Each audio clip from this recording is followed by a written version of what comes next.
Bom, gente, a dica de hoje aí do VBDS é o seguinte: como começar um método ou função.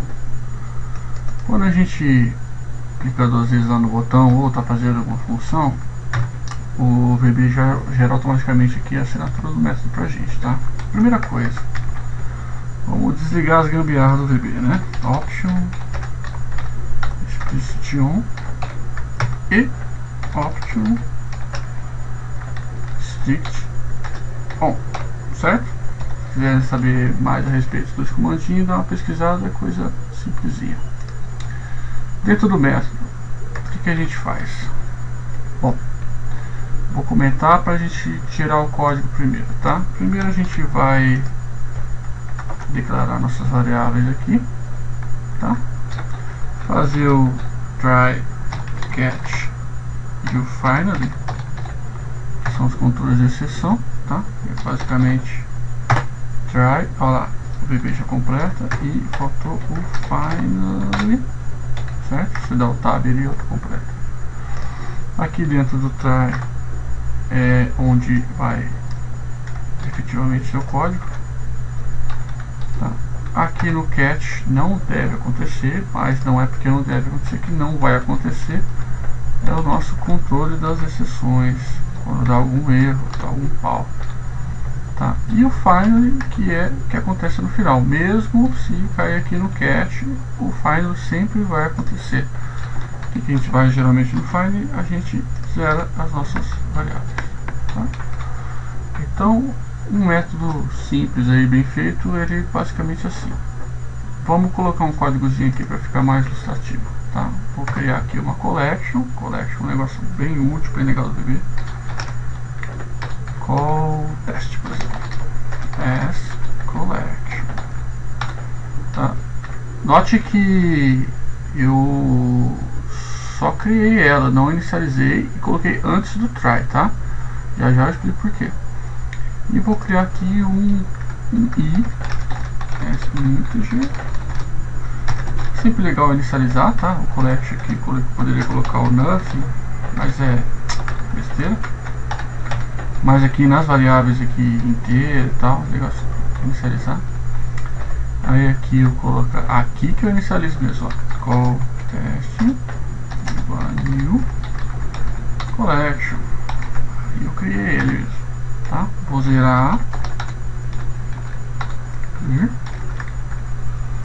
e vou adicionar alguns carinhas. Quantos? Sei lá, uns 1000 caras. Por isso eu coloquei o i. Vou fazer um for i é igual a 10.000. Step 1 não precisa, é padrão, tá? Vamos colocar só para saber que existe.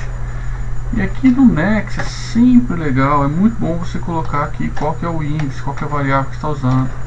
Pode pensar, por que? Besteira, é do i. Bom, é besteira quando tem um for, né? Mas imagine se você tem mais uns 3 for encadeados aqui com j e um k aqui. De quem que é qual o next aqui? Você não sabe, então é bom você colocar, por exemplo, esse é do j e esse é do k, certo?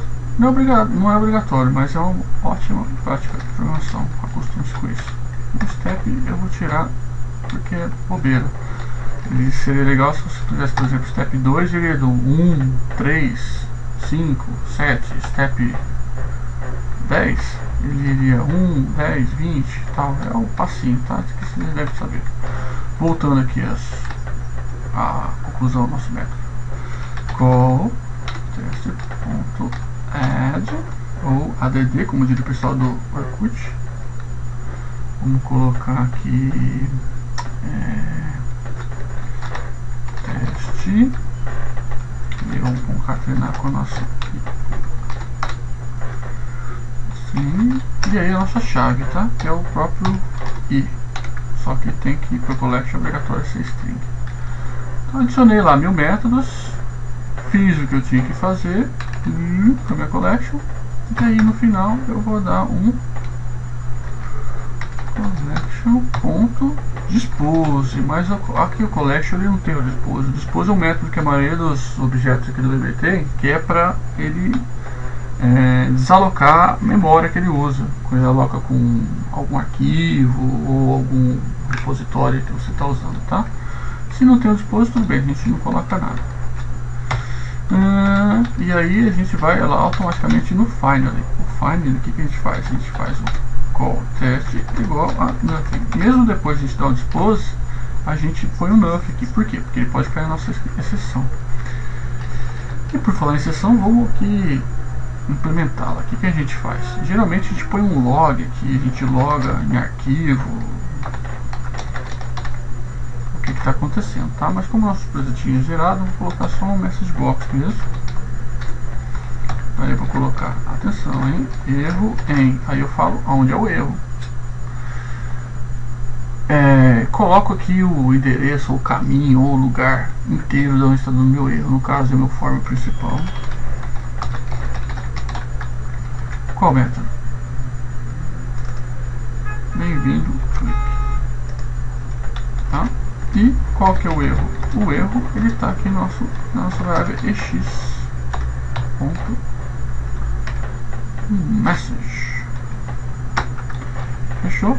Tá. E aí um retorno para ele retornar. Se for aqui no caso aqui nosso é uma sub, não retorna nada, mas aqui eu retornaria, sei lá, ou falso se fosse booleano, ou -1 se fosse inteiro, ou nothing se fosse um objeto, alguma coisa que você saiba onde você está chamando que deu algum probleminha aqui, tá?